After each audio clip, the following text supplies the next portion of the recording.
आज से ठीक 24 दिन पहले यानी कि 26 फरवरी को जब पूरा देश शिवरात्रि के उत्सव में व्यस्त था, तब गुजरात के सूरत शहर में एक टेक्सटाइल मार्केट में ऐसी आग लगी जो 834 कपड़ों की दुकानों को राख में बदल गई। फायर फाइटर्स और लोगों ने लाख कोशिश की, पर यह आग इतनी भयानक थी कि इस पर काबू पाना असंभव था। जब कोई ऊपर का ऑफिसर इनका आता है तब लोग ये एक्टिव हो जाते हैं, सब इकट्ठे हो जाएंगे, पंप चालू कर देंगे। बाकी हम देख रहे हैं 6 बजे से हम यहाँ खड़े हैं, हम बता रहे हैं वो खिड़की, लेकिन भैया कोई सुनवाई नहीं है। एक छोटी सी आग जो बेसमेंट में लगी थी, अगर उसको फायर फाइटर्स ने सही प्लानिंग से बुझा दिया होता तो आज ये पूरा टेक्सटाइल मार्केट जलकर खाक ना होता। चलिए इस पूरी सिचुएशन को अनदेखा होने से बचाते हैं। शिवरात्रि के दिन जब लोग भक्ति और उत्सव में मगन थे, तब सूरत के एक मशहूर textile market Shiv Shakti market में एक ऐसी आग लगी जो 40 घंटे तक भड़कती रही।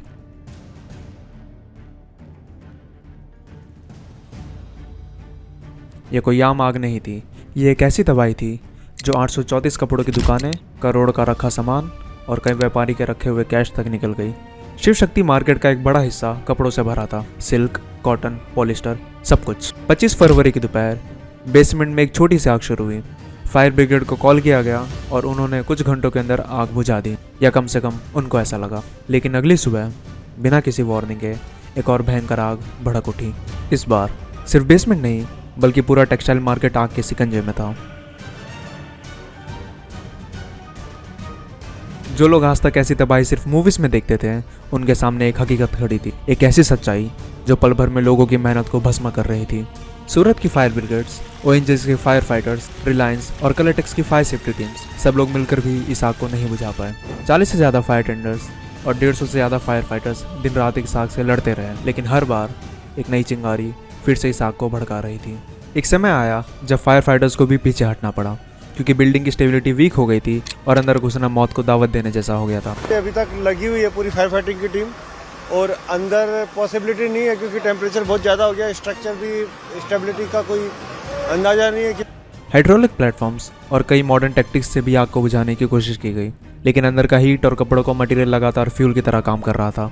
एक छोटी सी प्लानिंग मिस्टेक, अगर बेसमेंट की पहली आग को सही तरीके से कंट्रोल किया गया होता तो शायद आज पूरा टेक्सटाइल मार्केट जिंदा होता। शिव शक्ति मार्केट की 834 दुकानें जल चुकी थीं और 450 से ज्यादा पूरी तरह से तबाह हो गई थी। ट्रेडर्स का कहना था कि 500 करोड़ से ज्यादा का नुकसान हो गया है। कहीं लोगों का पूरा स्टॉक जल गया तो कई व्यापारियों के लॉकर में रखे कैश भी इस आग में स्वाहा हो गए। Forster, federation of Surat textile traders association ने एक रिलीफ फंड बनाने की बात की और शहर के 57 टेक्सटाइल मार्केट को एक दिन के लिए बंद रखा गया। आग दोबारा क्यों लगी?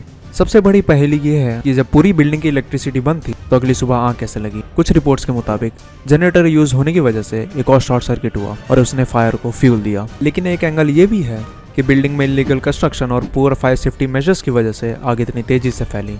जो तस्वीरें और वीडियो सामने आई है वो सिर्फ एक आग का दृश्य नहीं बल्कि एक छोटी लापरवाही का एक भयानक अंजाम है।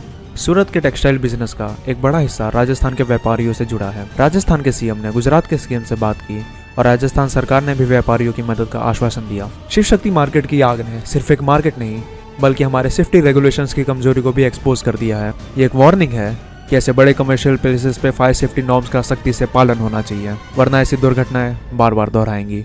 ऐसी न्यूज़ जो आपके सामने नहीं आती है, जो मीडिया कवर नहीं करता, हम वो लेकर आते हैं। फॉलो करें, सब्सक्राइब करें और सच्चाई से जुड़े रहें। हमारे अनदेखी खबर को अनदेखा होने से बचाएंगे, बस आपका समर्थन चाहिए। धन्यवाद।